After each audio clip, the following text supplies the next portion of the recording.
Okay. Kia ora koutou. Thank you all for coming this evening.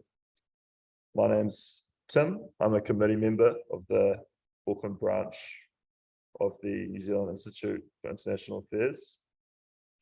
The New Zealand Institute for International Affairs fosters understanding and discussion of international affairs, particularly as they relate to New Zealand. Tonight, we will be having Dr. Stephen Hoadley present. He is a veteran academic, media commentator, and public speaker. He is Associate Professor of Politics and International Relations at the University of Auckland, where he taught a graduate course on Economic Statecraft. He is corresponding editor of New Zealand International Review and a former chairman of the Auckland branch and an honorary vice president of the New Zealand Institute for International Affairs. The title of his presentation is Can Sanctions Stop Putin and Deter Xi? Over to you.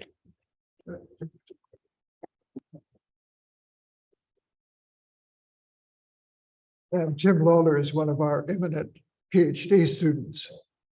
Well, greetings to you all. I see some familiar faces in the audience. Let me just acknowledge one or two: Ambassador Peter Hamilton, Chairman Gary, and other members of the Institute and interested parties.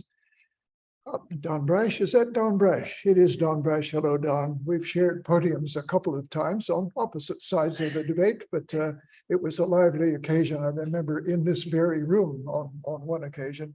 Now, look, we're here to talk about economic sanctions today.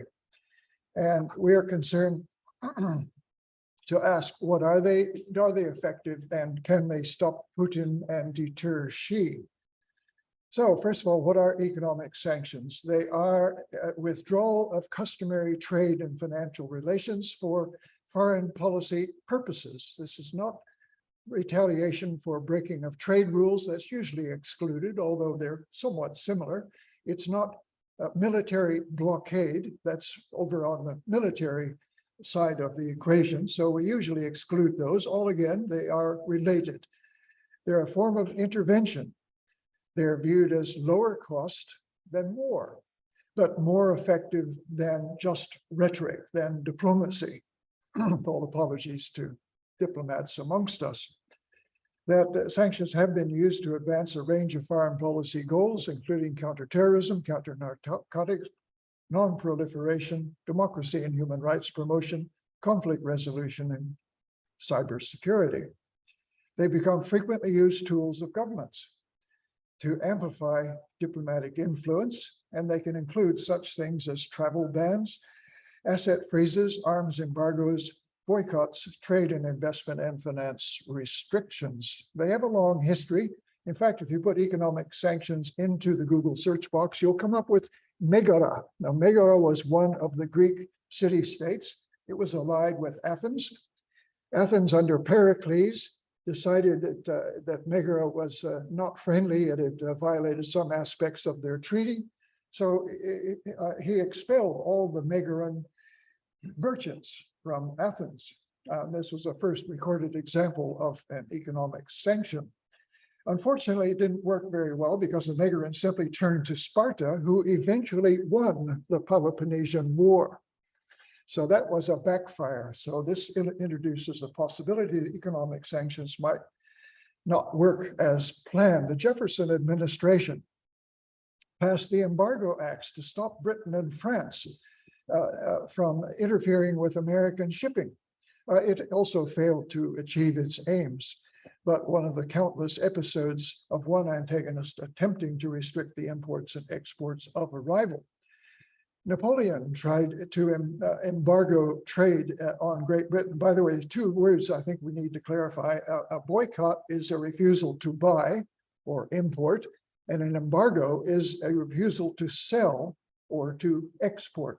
And they can be used together or they can be separate. Woodrow Wilson reportedly said, a nation that is boycotted is a nation that is within sight of surrender. Well, he was an optimist. In the League of Nations, economic sanctions became important. In fact, they were approved in 5 different cases. I won't go through the details, but they were legitimized in the League of Nations Treaty. Finally, in the Abyssinia crisis, the League of Nations did use sanctions against Mussolini's Italy under Article 16. However, they were imperfect. Oil supplies were not embargoed. The Suez Canal was not stopped to Italy, and Italy then continued on its conquest of Abyssinia. Modern sanctions, the ABCD, America, Britain, Canada, and the Dutch, embargoed Japanese oil and scrap metal in 1940. We all know how that turned out.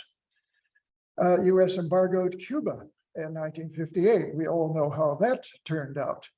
UN sanctioned of South Africa. Well, here we get into some more hopeful uses because there are many who do credit the worldwide economic condemnation, including economic sanctions of South Africa, for moderating the regime's policies and leading eventually to the end of apartheid South Africa. But it is controversial, and you'll find people who argue it had nothing to do with external pressure. It had to do only with domestic South African politics. I leave the debate to you.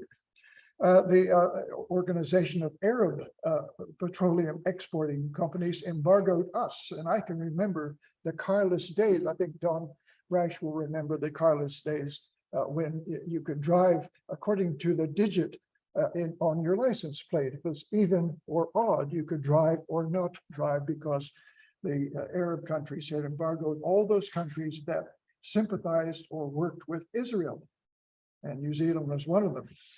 The UN oil for food sanctions of Iraq were highly controversial because they were blamed for the deaths of, well, take any figure you want, hundreds of thousands of infants in Iraq. Later research showed that was totally incorrect. The infant mortality rate before and after the sanctions was pretty much unchanged. Saddam Hussein could have sold oil and imported all the food and medicine that he wished, but he chose not to. And therefore, the blame falls not on the sanctions, but on Saddam Hussein. By the way, almost every sanction imposed accepts food and medicine. These are always the exception, and they're also the case. But this remains controversial. New Zealand sanctioned Fiji, although it was a sanction mainly of the military council and Bainimarama, the current prime minister. He could not come to Whitcoulls and sign his book, and the rugby team could not come. And eventually the regime changed its policies. Again, was it economic sanctions or was it just a maturing of the Bainimarama regime in Fiji? Western sanctions of Russia over Ukraine in 2014 did not prevent Putin from plotting and eventually executing round 2 of the conquest of Ukraine just this year. Western sanctions of China over Hong Kong, Xinjiang, and other things have not altered China's policies to any great extent. Russian visa bans of 180 New Zealanders just a couple of months ago. Putin has reached into this theater. It has reached into this room because I am one of the New Zealanders banned from traveling to Russia. Is there anybody else? Don, you're not on that list. I think a lot of people would like to be on the list because, as some people said to me, it's a badge of honor to be censured by the Russians. By the way, at this point, I'd just like to make clear why I was banned. I was regarded as being Russia-phobic. I'm not Russia-phobic. I am Putin-phobic. I'm against the Putin regime and its policies. I am not against Russians. They are welcome. We're going to get many of them in this country, bright, young, ambitious, and they will be a credit, and we should welcome them. And there will be a loss to Russia itself. So Russia and Russians, fine. Putin and his regime, those I am phobic towards them. Now, sanctions are a growing tool of choice. We look at just the trends in the trend lines, and we find that economic sanctions are used more and more frequently over time. So I won't dwell on that. There are different kinds of sanctions, some for preventing war and terrorism, some to promote human rights, some with other kinds of policies. Who deploys sanctions? Well, a lot of governments and intergovernmental organizations, and also private organizations, and even sometimes individuals. During the French nuclear test, individuals advocated, let's not buy French fries and champagne any longer. Let us boycott the Mercure Hotel. So sanctions can be opposed, but we're talking mainly about either government sanctions or sanctions from the United Nations or the European Union or some other intergovernmental organization. But as we can see, the UN sanctions are many. The US sanctions are many. The European sanctions are many. So sanctions are in fact a growing instrument of policy. What about New Zealand? Well, Mali, Libya, Somalia, North Korea, Iran, South Sudan, Syria, Central African Republic, Yemen, Guinea, and on down the list. New Zealand is not backwards in imposing economic sanctions on bad regimes. So we have experience as well. It's not just the US that is exercising sanctions. It is a tool of choice by many, many governments. The United States is perhaps the most vigorous exerciser of sanctions. We see here a rather long list. These are timelines going back to Cuba. Those sanctions continue to the present day. Obama tried to soften them. Trump then reinstated them. Biden is trying to soften them, but they still exist. Iran, Iraq, perhaps superseded now by the change of government there. Non-proliferation, Sudan, the Balkans, Serbia, and you go on down the list to Nicaragua. Most recently, that's the second iteration of the Nicaragua sanctions, not the Reagan ones, but the current ones, because of what Ortega is doing to his electoral system.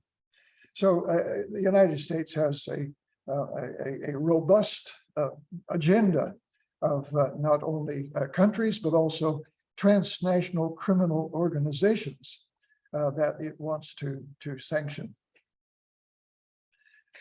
World's most sanctioned countries. Well, I guess Russia is no surprise. We'll come to Russia in just a moment. But Iran certainly was before February the 22nd, was the most sanctioned country because of its nuclear program, its support of terrorism, its human rights violations. We've seen that in the newspaper with regard to the treatment of women by the hijab police. Syria, for obvious reasons, the dictatorship of Bashar al-Assad is a reprehensible, brutal, and deadly, and consorting with Russian bombing of Aleppo and other cities, innocent targets. North Korea, obviously, because for some of the similar reasons, developing nuclear weapons, support of terrorism, counterfeiting of money, dealing in drugs, bad human rights, and well, we go down the list: Venezuela, Myanmar, Burma, Cuba, and so forth. So this gives you some idea. And then after the 22nd of February, the invasion, we find then a surge in sanctions against one particular target, and that, of course, is Russia. Now, sanctions are not without their critics, and there may be some here, and this might be a point of discussion if we have time for some Q&A. The example of the Iraqi sanctions in the 1990s, for example, were credited or condemned for malnutrition and for infanticide. As I've indicated, later research showed that was incorrect, factually incorrect, but it was a powerful message that sanctions do hurt innocent people. And that is a problem for those who regard sanctions as a moral tool of statecraft. So this particular group here, the sanctionskill.org, has put out this particular item that you can find on the internet that The medicine, cost of food are the first to be affected. Well, they are affected, but they are never embargoed. These are exceptions, always exceptions, but the indirect consequences of inflation and economic depression do reduce supplies of food and medicine indirectly. They are not, it is not the intent of the sanctioner, but it's an indirect consequence. And this is because the United States hold trade, banking, and military dominance over most of the world. Sanctions have killed millions of vulnerable people. Again, we want to challenge the factual basis of this. And sanctions violate international law. That's not true. They do go against the spirit of the World Trade Organization principle of the freest possible trade, or the fewest possible barriers for trade. But there's no law I'm aware of that sanctions violate. Although the UN Charter, no, I don't see that in the UN Charter. Have a look at it and check for yourself. Nuremberg Conventions, because they target civilians, which is not true. Most sanctions, in fact, target governments, not civilians. Civilians may be harmed, and that's a problem with sanctions, but it is not the intent. Strangulation, creating famines, life-threatening surges, and economic chaos. Chaos. So those are some of the accusations that are put against sanctions. The other set of accusations is that they're simply ineffective, that they don't work. Now, here we have some figures. I'm not going to go into the methodology where these figures were obtained, but they're pretty consistent with my expectations and over the years, that we have a very mixed picture. The red indicates failure and green or blue indicates success. And probably the leading study of sanctions, Gary Hofbauer at the Peterson International Institute of Economics in Washington, who came out here, spoke here. I've met him in Washington a couple of times. Very nice guy, very sincere scholar. He said they work about a third of the time. You can either read this as, is the glass half full or is the glass half empty? That is, they don't work 2/3 of the time, but they do work 1/3 of the time. And isn't that better than nothing? Okay, so you can argue it from either direction, depending if you're a pessimist or an optimist, like your wine glass, half full or half empty. Public opinion. Look at the two middle ones. Sanctions. Yep.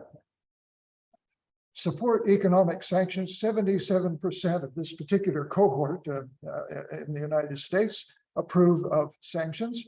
But if you ask them, are they having a major impact on Russia? Only 21% say yes. Are they hurting the US economy? 32%. So it's a very mixed view of the publics about the efficacy of sanctions, whether they're actually achieving anything, but they do want sanctions. Now, we'll see this as a moment as a dynamic of governments. They have to be seen to be doing something, and economic sanctions is increasing, along with diplomacy, of course. Always diplomacy first, never second, always first, but after diplomacy, economic sanctions increasingly fill the gap. So we come up with a kind of interim conclusions, and then I'll get on to Russia and China just afterwards. Sanctions as statecraft, they are increasing in frequency and in scope. They achieve success, but only intermittently or partially, or sometimes, but not always. They are not a one-on-one cause and effect tool. In fact, neither is diplomacy, neither is military action. Are they any different? Statecraft is an art, not a science. It's not engineering. Statecraft is not engineering. They impose costs on the sanctioning country, and they impose costs on innocent target country publics, and that's what we want to avoid. They are more effective than inaction or rhetoric. They demonstrate policy clarity and commitment, but to achieve greater benefits than costs, they must be carefully deliberated, just as carefully as a diplomatic initiative or a military deployment. They must be seriously assessed for their potential costs and benefits, and executed in a sensitive way that will serve the national interest and minimize the damage both to the sender and to the publics in the receiving country. They maximize the impact on the target, minimize the damage to the sender. They must be coordinated internationally, that is, bilateral or unilateral sanctions almost never work. But if you get all of the United Nations members or all of the Western democracies or whatever, you begin to get then sanctions that are less leaky, and they are far more effective and cannot be evaded as easily. They have to be targeted to decision makers and not to innocent publics. We don't want economic carpet bombing in this day and age. We want precision guided economic weapons that target Putin and his oligarchs, his regime, and others that support him. They have to be adjusted to stop evasion and to reward compliance. That is, that should be flexible. The sanctions of Iran, for example, are now being bargained, and there may or may not be a JOCPT Mark II signed. We don't know, but the idea is that to the extent that Iran allows for inspections by the IAEA, the United States and other countries will reduce their constrictions on Iran's frozen assets, and otherwise there will be, you know, a bargaining relationship between the policy of the target state and the policy of the targeting state, and that's part of the diplomatic process. And finally, terminated when no longer effective or relevant, to restore the liberal trading regime, that is, to return to the principles of the World Trade Organization, that interference with trade, that the burden of proof lies on the interference with trade, not on the freedom of trade. That is, freedom of trade should be the norm, and interference should be the burdened concept and should be questioned. Okay, well, that brings us then to Russia.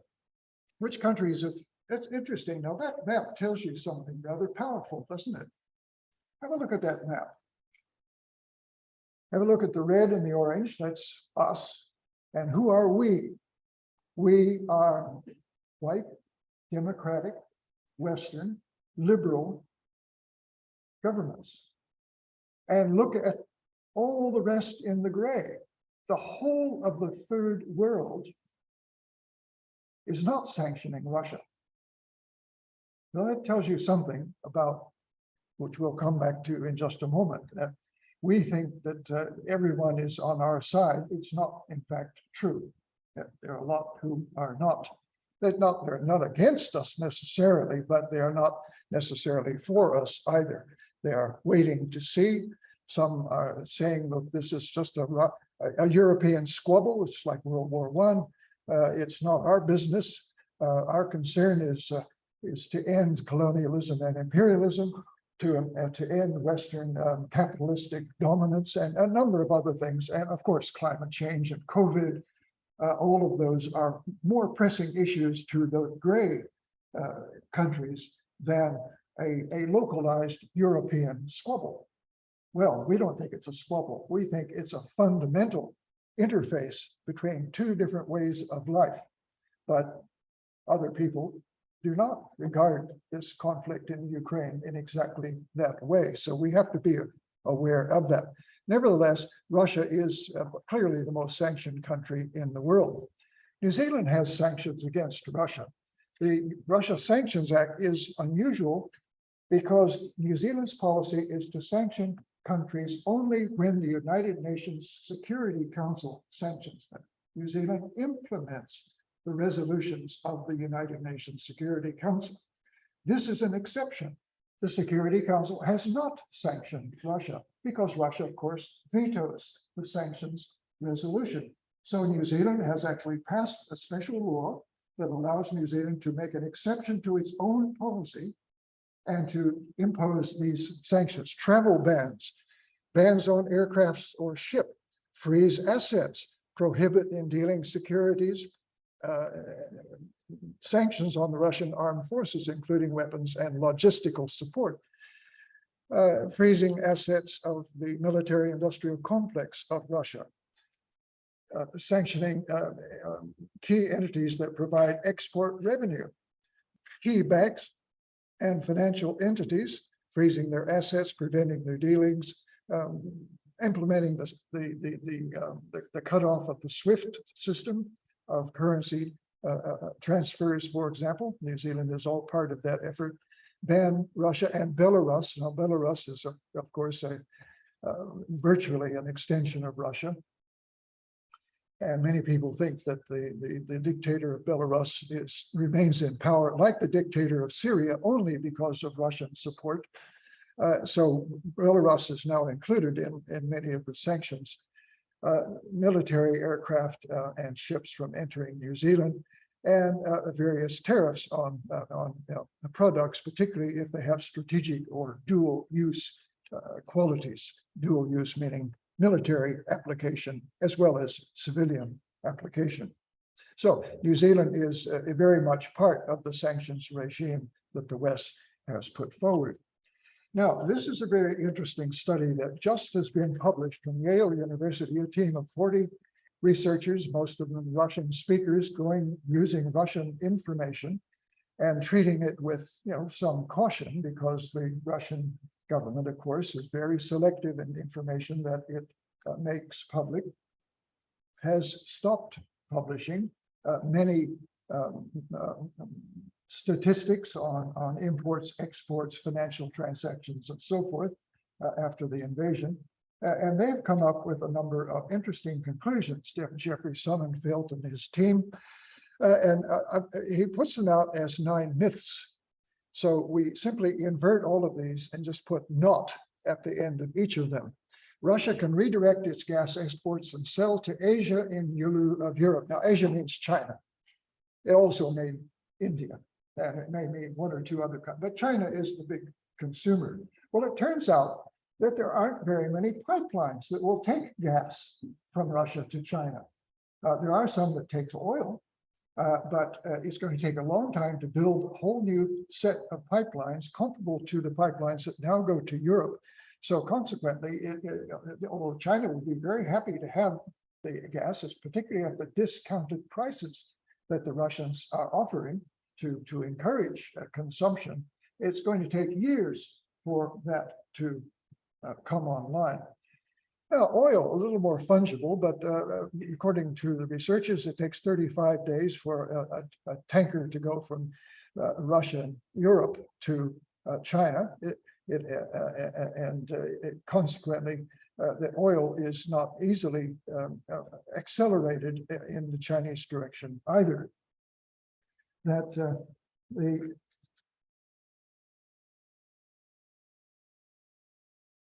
the cost to Russia of producing a barrel of oil is the highest in the world. Their technology is the most backwards, the most inefficient, and consequently, as the oil price comes down, and then they're discounted, further discounts of something like $35 a barrel, the cost of producing that, let me turn it around, the returns on that barrel of oil come down pretty close to the cost of producing that barrel of oil. In other words, the Russians are not getting huge profits. Yes, they are selling more. Yes, the prices are high, but because of the discount and because of the high price of production, Russia is not getting all that much benefit from the oil and gas exports.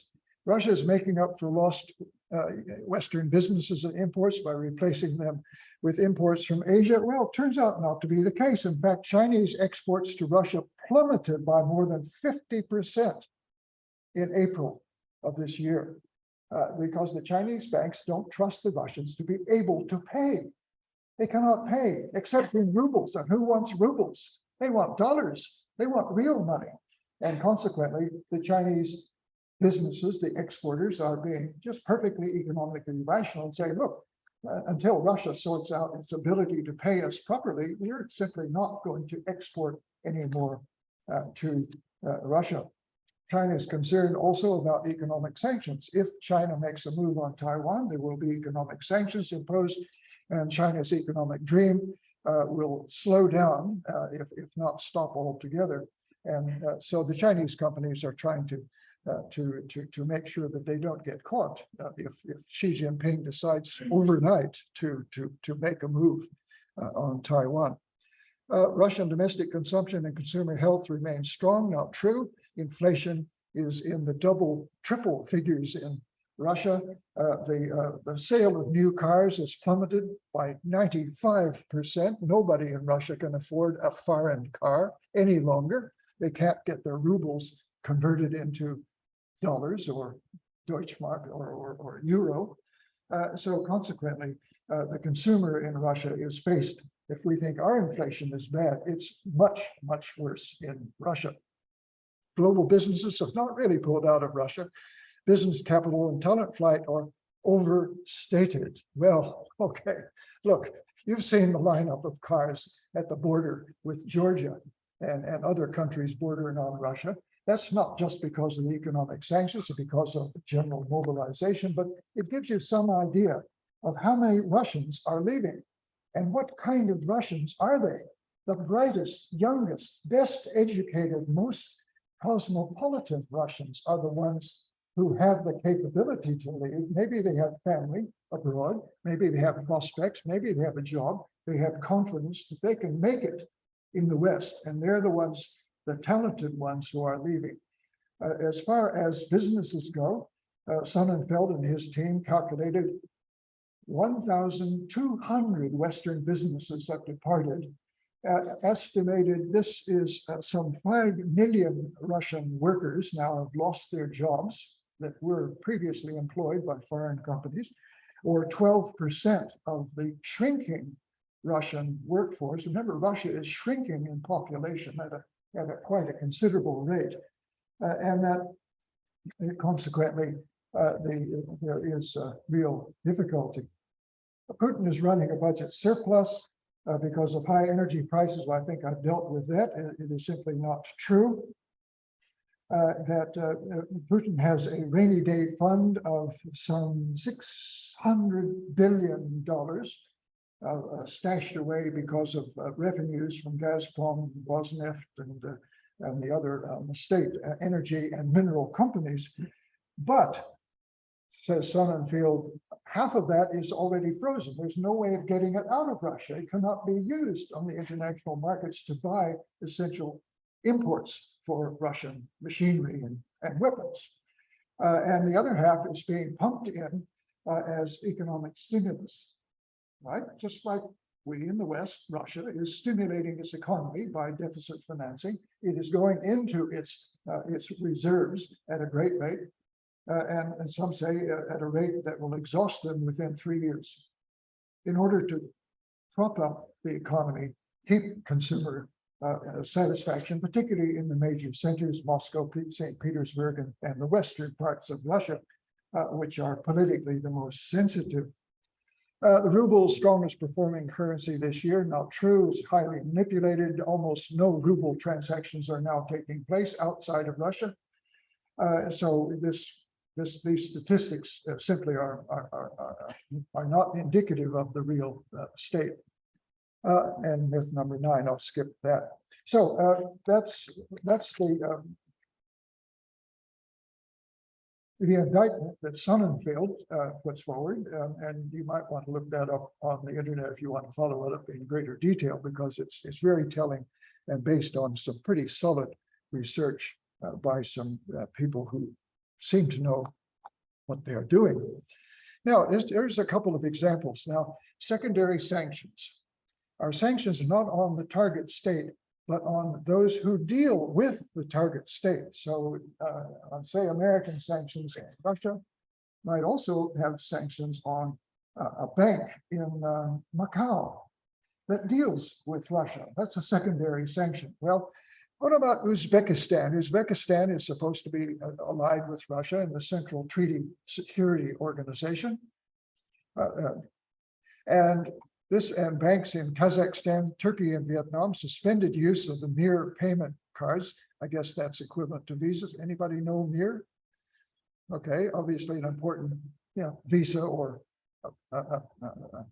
other kind of credit card system, amid warnings by the US Treasury about possible sanctions to be imposed on institutions supporting Russia's payment system outside of Russia. That's a secondary sanction.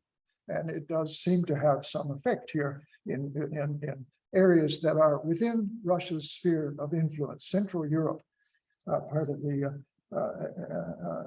Central Security Treaty Organization that Russia has devised, a kind of Russian NATO, if you wish. Yeah. And what about the battlefield? This is what we're concerned with. Can we stop Russia's attack in Ukraine? Well, the argument goes that Russian equipment is highly dependent on Western components, largely microchips, largely electronic software, largely sophisticated items, not bent metal, but sophisticated software that is now in very short supply because it's all embargoed. That is, the West refuses to sell it to Russia. RUSI, the Royal United Services Institute in London, came forward with a report in August, identified 450 unique microelectronic components in Russian military equipment that the Ukrainians had captured as a result of their advances through Russian lines. And they took them apart and discovered that these are all items manufactured by US, European, and East Asian companies. And all of these countries have embargo policies in place.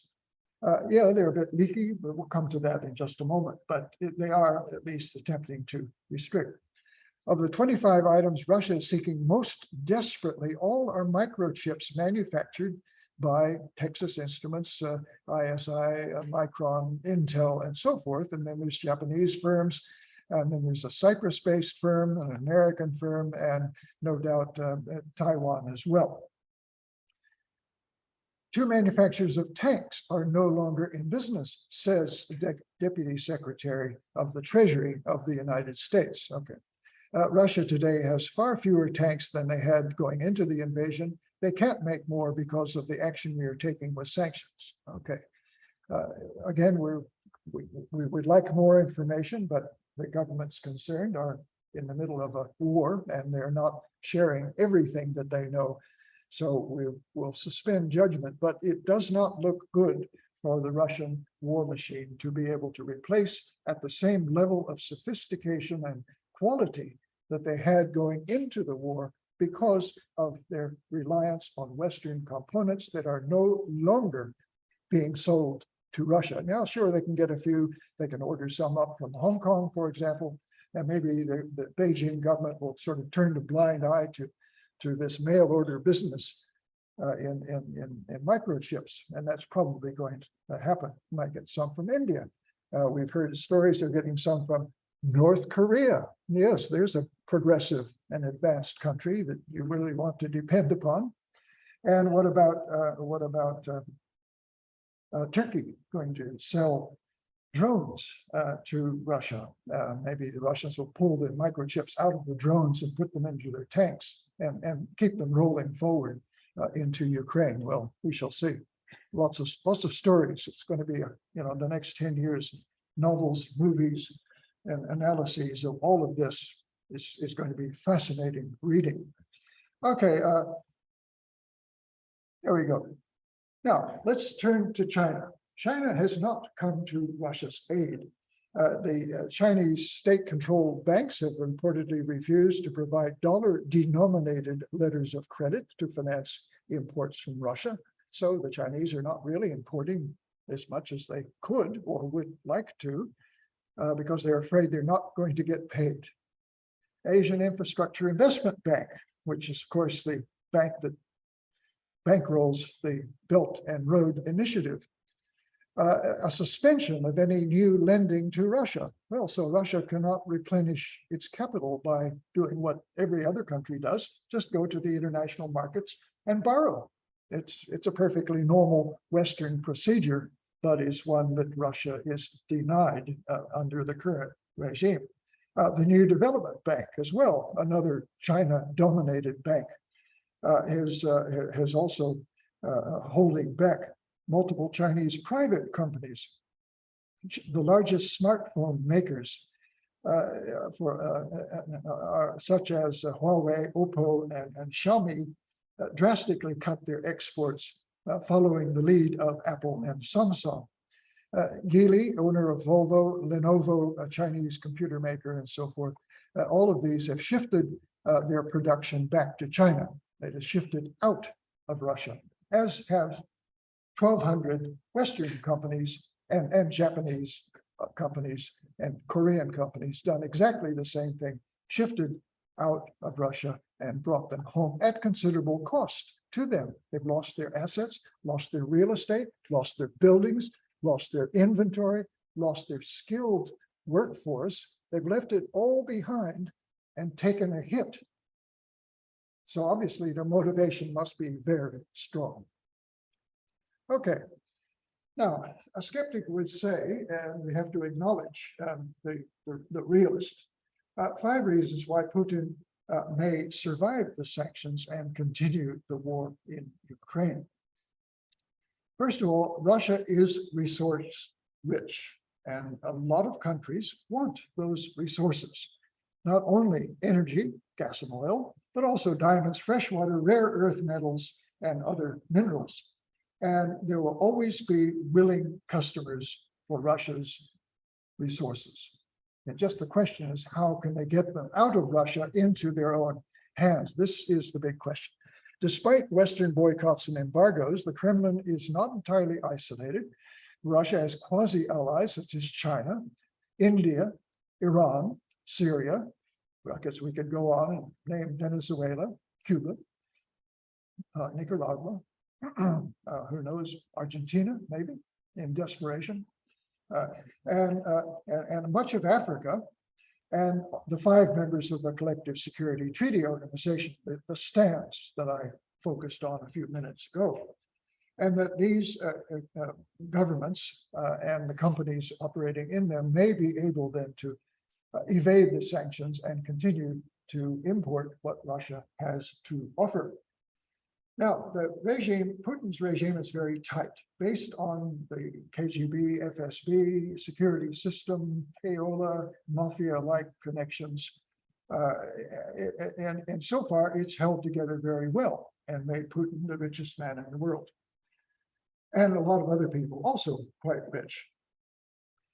So he can co-opt enough of the dwindling resources through force, fraud, quasi-legality, and skillful maneuver, in which he has proved to be a master. You don't get to be president of Russia by being a slouch. So obviously he's a man of great ability, just in the wrong direction in our point of view.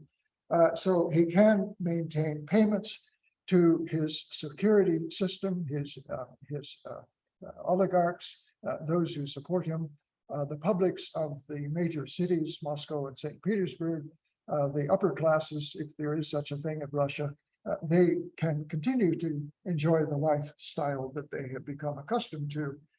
And Putin then can continue the war in Ukraine, remain in power, insulated from public hardship and protest. Well, we're going to see that put to the test. Since I wrote all of this up, of course, there's been general mobilization. We've seen an unprecedented surge of objections, of tears, of anxiety amongst ordinary Russians, who, particularly men of draft age, which seems to be anywhere from 16 to 70, and they're running for the exits. And this, we'll see if this adds to the anxiety that the economic hardship is imposing. And it is. The standard of living of the average Russian is going to decline. And critics of sanctions will say that's terrible. And I would say, yes, it is terrible. And we've got to find a way to target the sanctions so they punish Putin, not the ordinary innocent Russian. Import shortages. Putin can blame the West for the sanctions. And in fact, he already is. He's telling all the African countries and all the third world countries, look, it's not our problem. It's It's the problem of the West imposing those sanctions that causes the grain not to be going into your markets, your food and energy prices to go sky high. The West has done it all. And so that's the narrative that some governments and publics will accept.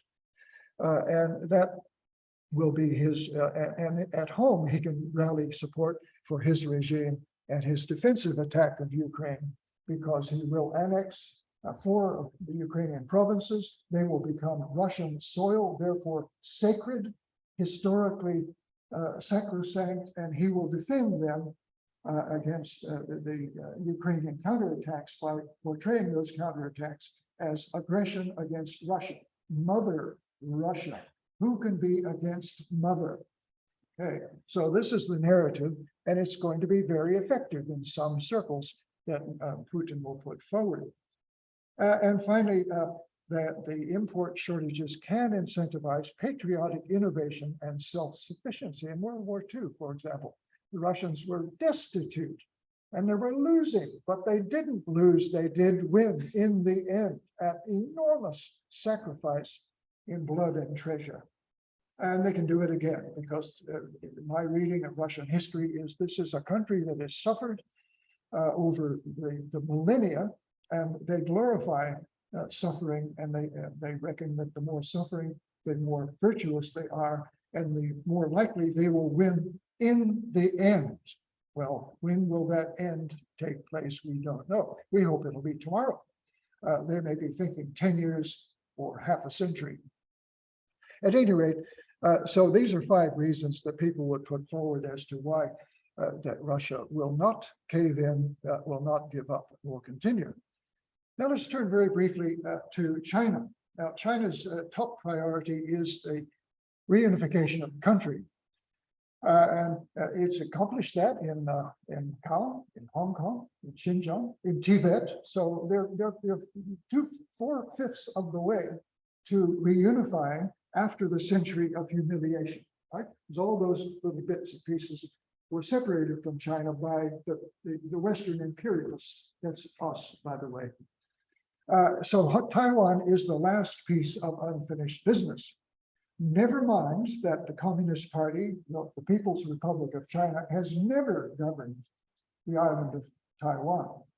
It is governed by the Republic of China government that was established in 1911, long preceding the advent of the communist government, and that now has taken refuge there and created a democratic free market, quite admirable, clean regime of 23 million people that do not want to join China.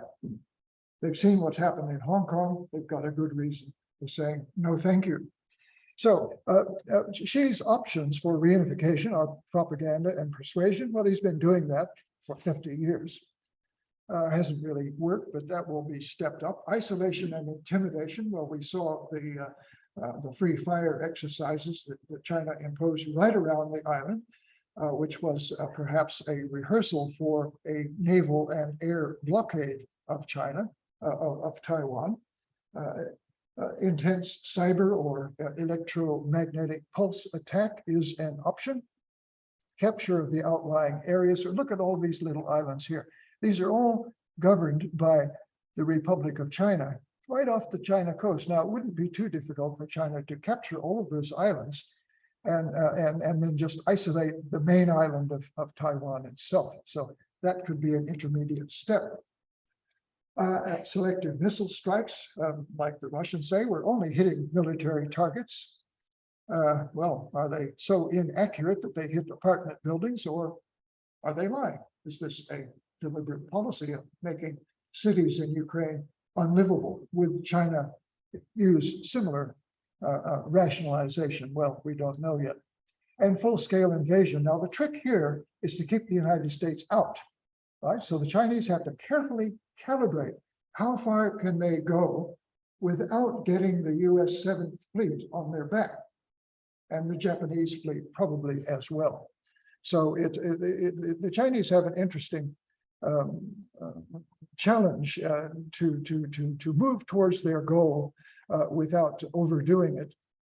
Here are the initiatives that China has taken, the overflights, the free fire zones, asserting that the Taiwan Strait is China's water, not international water. We know that the US just sent 2 guided missile cruisers, not frigates or destroyers, cruisers, big ships through the Taiwan Strait, again, to show this is international water. This is not China's water. So their message is being sent from Washington to Beijing. Other countries, including New Zealand, do the same thing, although much more quietly and politely. A new doctrine, the use of the armed forces for non-military tasks. That means they can go in to protect Chinese nationals and aid projects in Solomon Islands, for example. Launching a 3rd aircraft carrier so they can project blue water capability further, blowing up old satellites with interceptor missiles so they can conduct a war in space. Of course, they're active in cyber disinformation, spying, jamming, and all of the other cyber tools that Russia is doing. Russia gets the publicity, the Chinese just quietly do it. But I think we have to be aware that China is a major perpetrator of cyber threat. Is Taiwan defensible? Well, many people argue, particularly the 23 million people of Taiwan argue, yeah, we are defensible. We can stockpile, we've got reserve forces, we can turn to guerrilla warfare and harass the enemy, we can fortify. There aren't all that many beaches in Taiwan. Actually, there's a finite number of beaches suitable for an amphibious landing. We're not talking about Iwo Jima, we're not talking about Normandy beaches, we're talking about rocky shores and shoals, cliffs. And so the finite number of areas where an invasion over the beach would come forward can be mined and defended. Surface to air and land to ship missiles. Submarine strikes. Taiwan has a submarine force. Real-time intelligence from US satellites, which have doubtless come forward. So the Taiwan Defense Forces would know instantly where each and every piece of the Chinese force was at any given time, because the US has the capability of passing that information. So this would be a great advantage. And calling for help from the US and Japan. Taiwan, of course, has its own missile fleet, and many people are saying, look, scrap the F-16s. They're going to be shot out of the sky in the first hour. Invest in missiles. They're cheaper, more effective as a defensive weapon. They're not as pretty and not as exciting, but if you really want to protect a piece of territory, missiles, as we've seen in Ukraine, anti-tank missiles are really one of the key weapons that you need.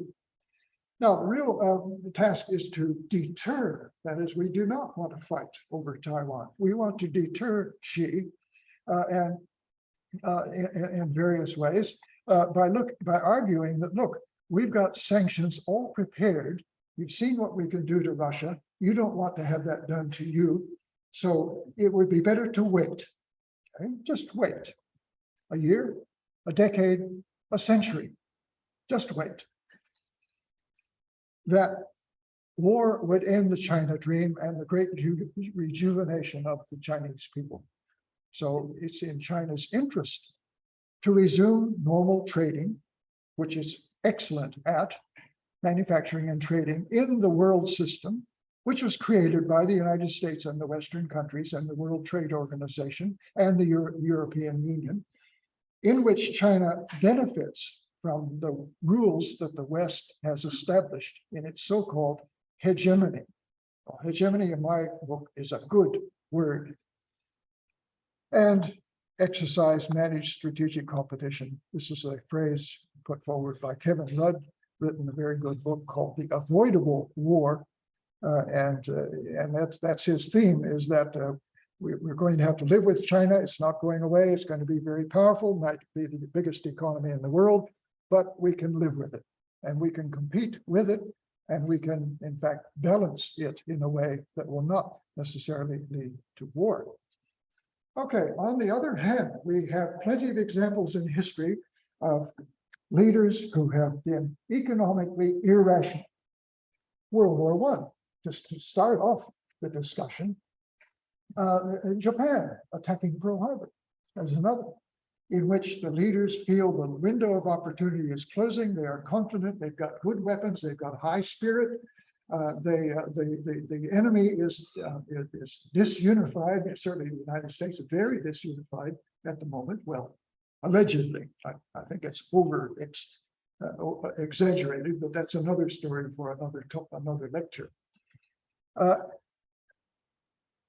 So she could, there's a big economic slowdown. China's growth rate is down to maybe 4%, maybe something like that. It used to be, what, 12%. Okay, so a big problem of debt on huge apartment blocks and office blocks unoccupied.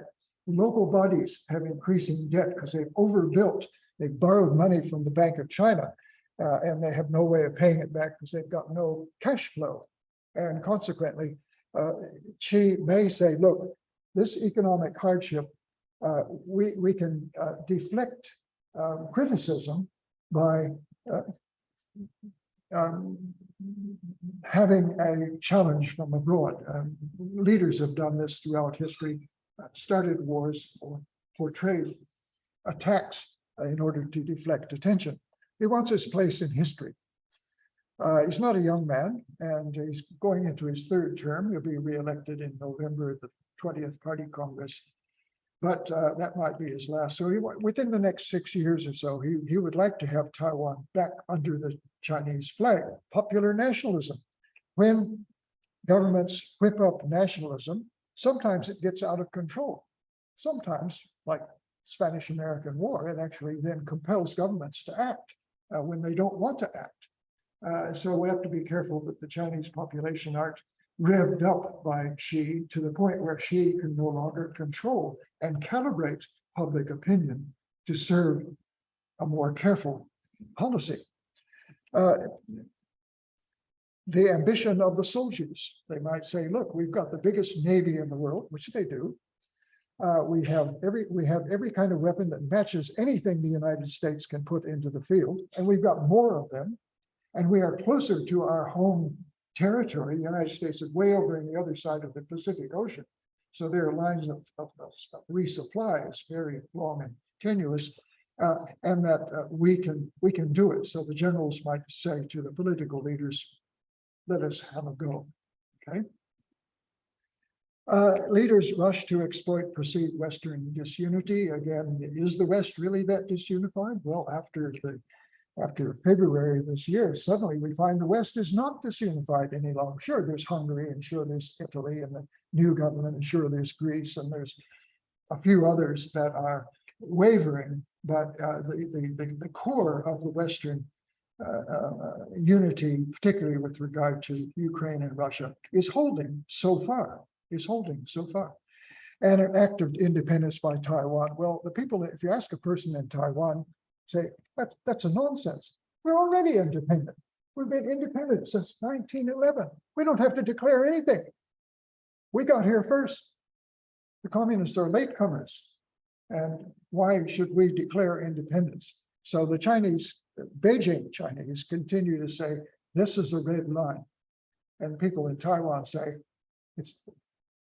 it's fraudulent. It's a red herring. We have no intention of declaring anything because we know who we are. We are the Republic of China, born in 1911, and that's where we're going to stand at any rate.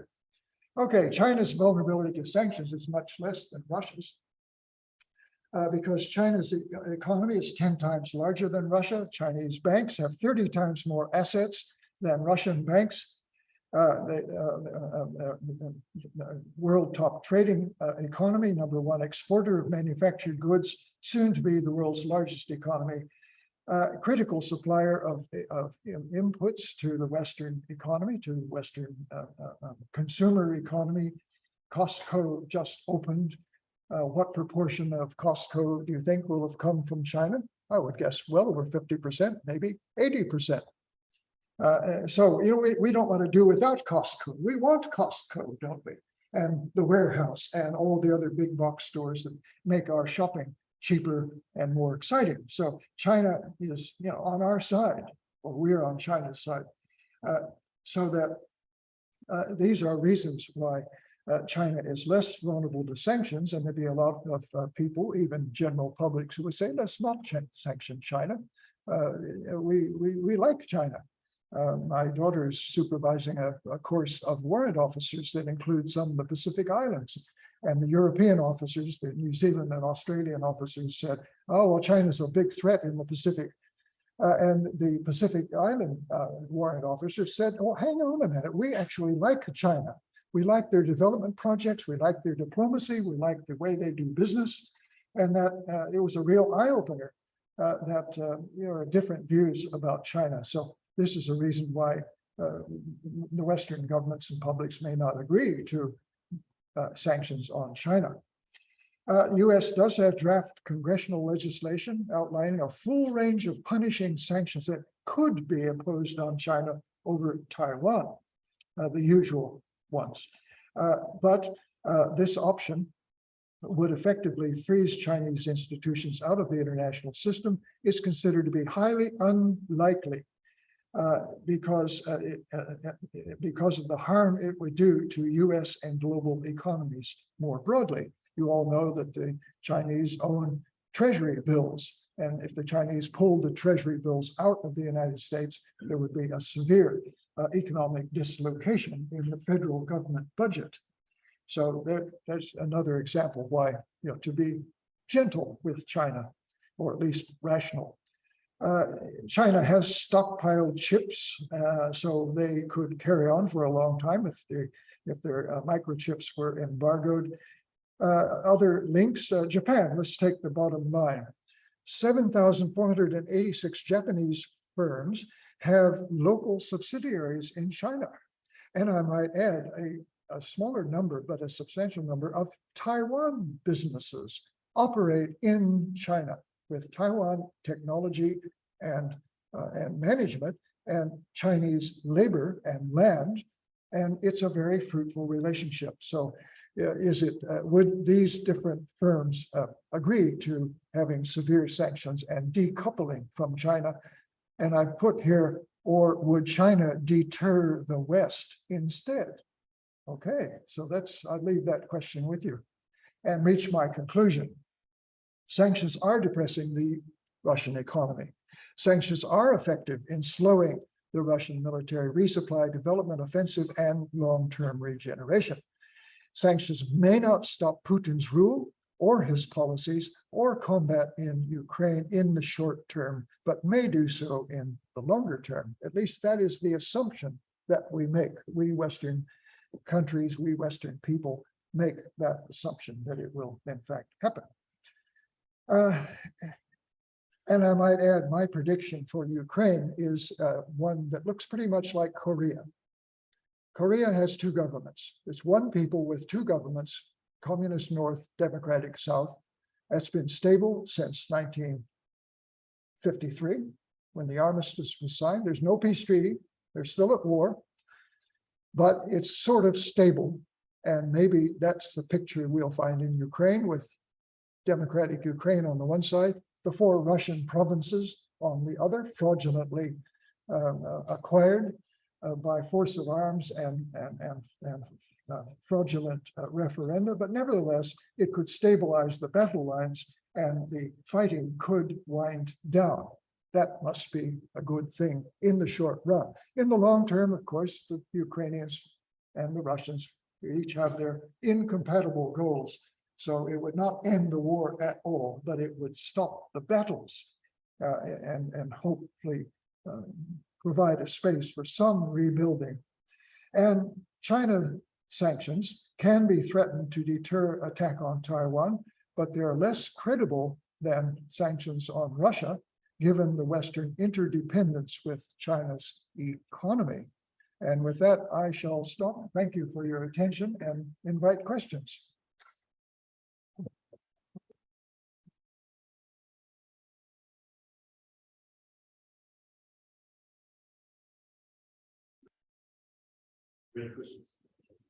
Thank you for that. Has anybody done any research on sanctions that work? We talk about the 1/3, 2/3 split between successful and unsuccessful sanctions. didn't really come through there. What are the sanctions that international research has shown actually work? Well, South Africa is the one often cited. I'm just going to go back to an earlier slide. These are the requirements. You look at number 7. I find they're very difficult requirements of international solidarity and careful targeting and so forth. If all of those are applied largely to smaller countries, to issues not related to national sovereignty, that is territorial disputes, they can be effective.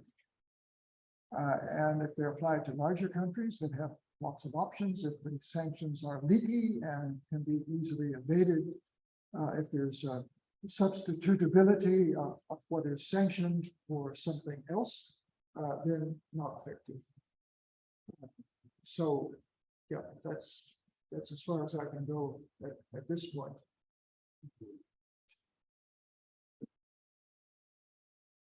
Yes, Steve, sorry, just next question. I think there was a common one that you could possibly say sanctions didn't work with Libya back in 2003. Because they were developing a nuclear weapons program and they negotiated with the West that they'll drop the program in exchange for economic freedom, which had significant impact on the economy. So I guess we'd say that was kind of the bright side. But on the other hand, it's all about Maybe it's managing the nuclear weapons, not the outcome of economic sanctions. Do you really think, I mean, the aggression from China to Taiwan and from Russia to Ukraine, do you think the fall of Kabul and the mismanagement of the West and the rapid, I guess you say, either betrayal from Afghanistan by the kind of high position that you think kind of say, look, they're not particularly Afghan people, and look how they ran away, and so you can find out aircraft on Kabul airports, even though they spent years institutionally involved made all these promises and they eventually abandoned them within 8 days. So do you really think China, Xi Jinping and Putin has the same scenario that that's exactly what they're hoping that the US or the West would do to Taiwan and to Ukraine? That's a very good point. You know, given that, we say Afghanistan is simple, which China is very to say, look, the West is presuming they not stay the course, and they might have. Look what happened in Iraq. The United States went, defeated Saddam Hussein, walked away, went back in, there was a surge, and then there was a drawdown, and then there was a surge, and then there was a drawdown, and still this. So lots of examples of the United States, for various reasons, not exerting a consistent policy, and Afghanistan is probably a prime example. If you're a Chinese, you look at that and say, look, the United States is hopeless, divided. Policies are divided. They don't have staying power. They cannot take punishment. They're very casualty averse.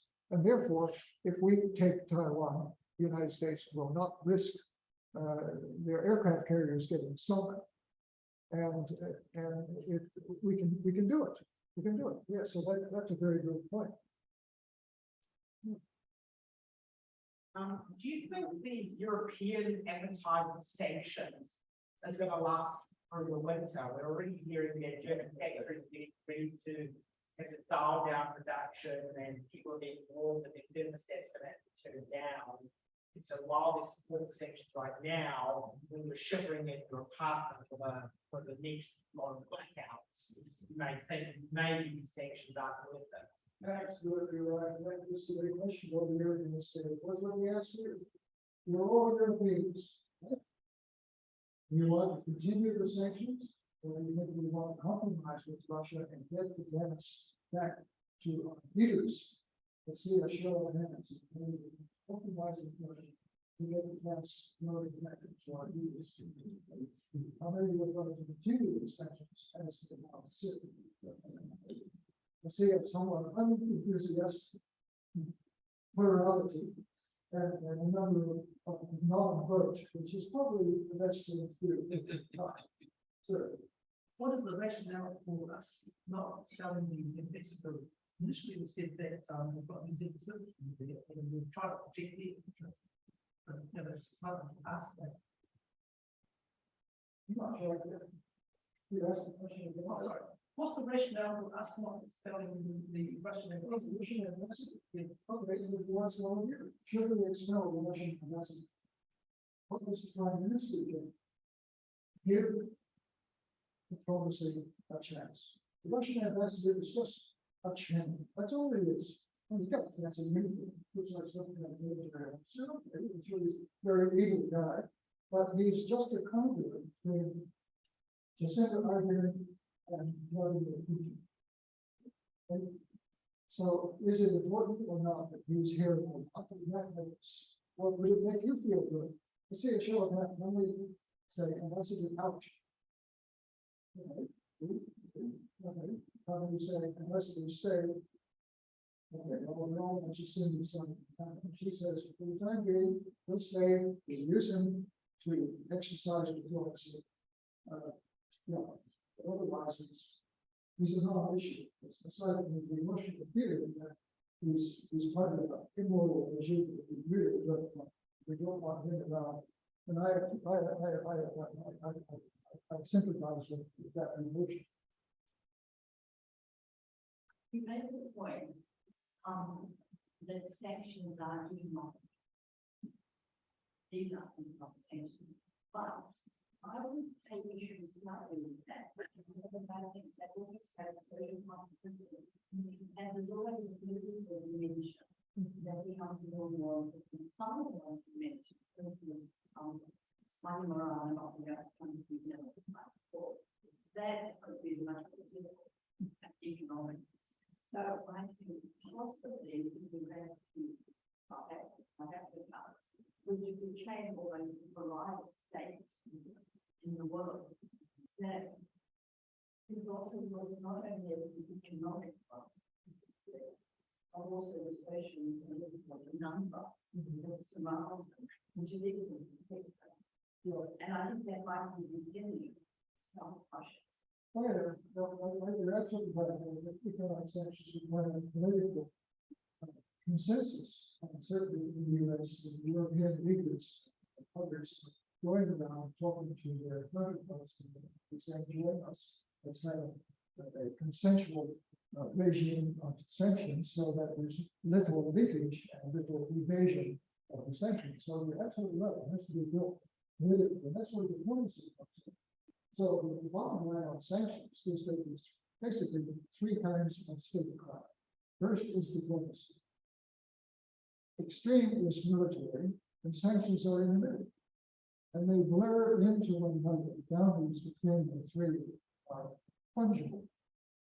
And using all three, you can get a much better effect rather than just the one. Governments tend to think, oh, economic sanctions. It's easy just to declare. George Bush did it all the time. It's really easy to declare just an executive order without the necessary diplomatic backup and without the necessary military backup.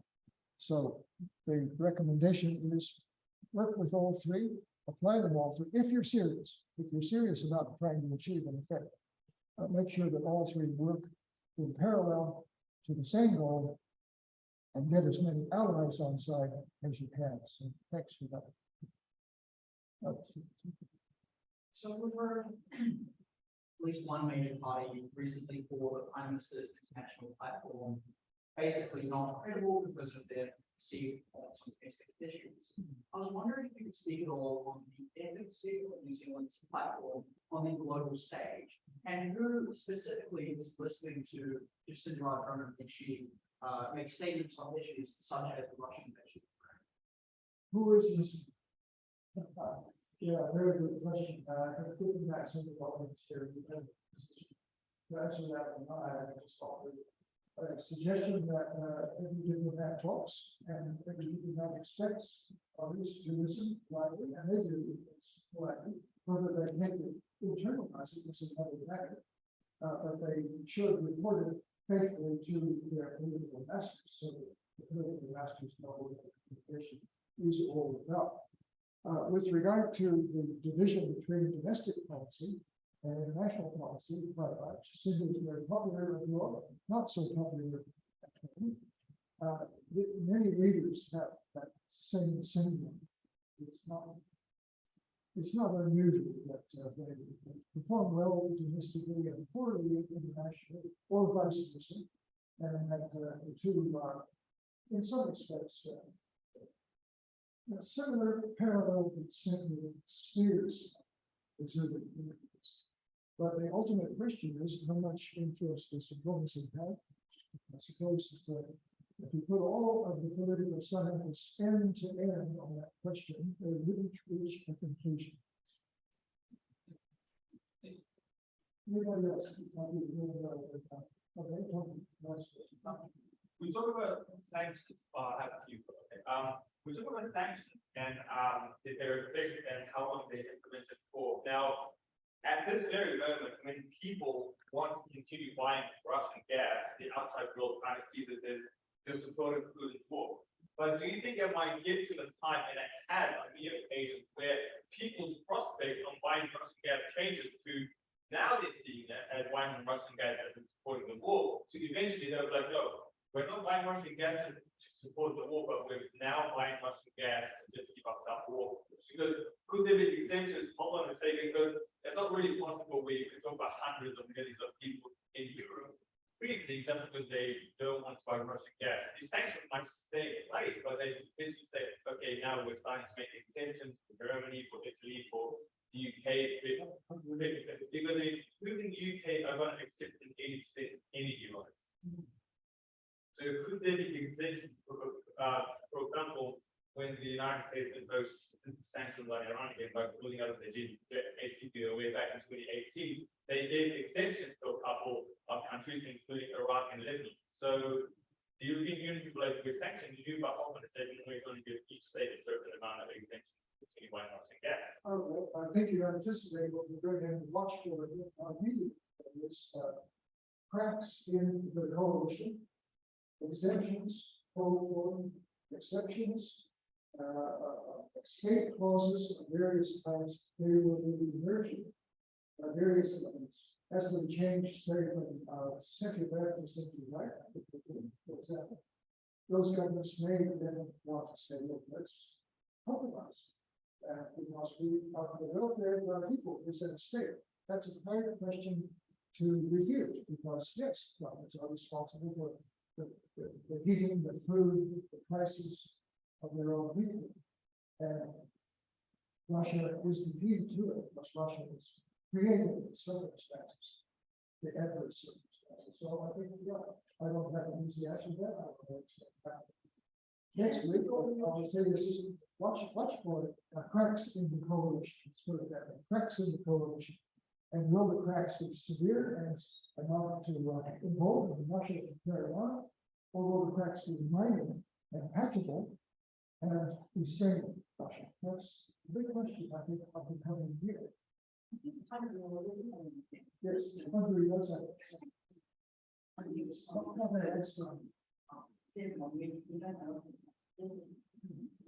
Yeah, so let's say that Hungary I shouldn't believe that.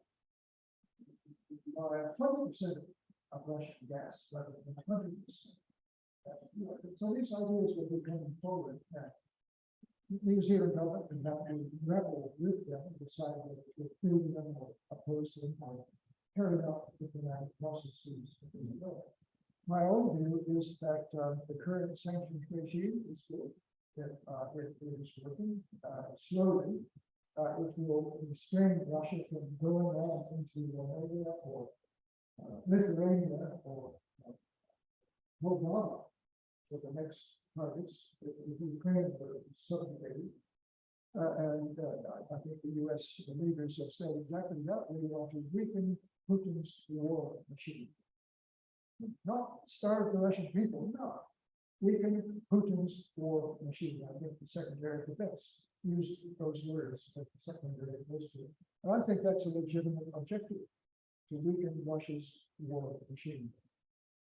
The question is how best to do it. Sanctions, just one of many tools.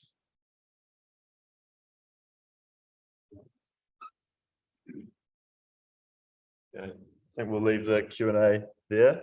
Just thank you very much, Stephen, for that discussion. That presentation tonight was very interesting and engaging. I certainly learned a lot. So, round of applause.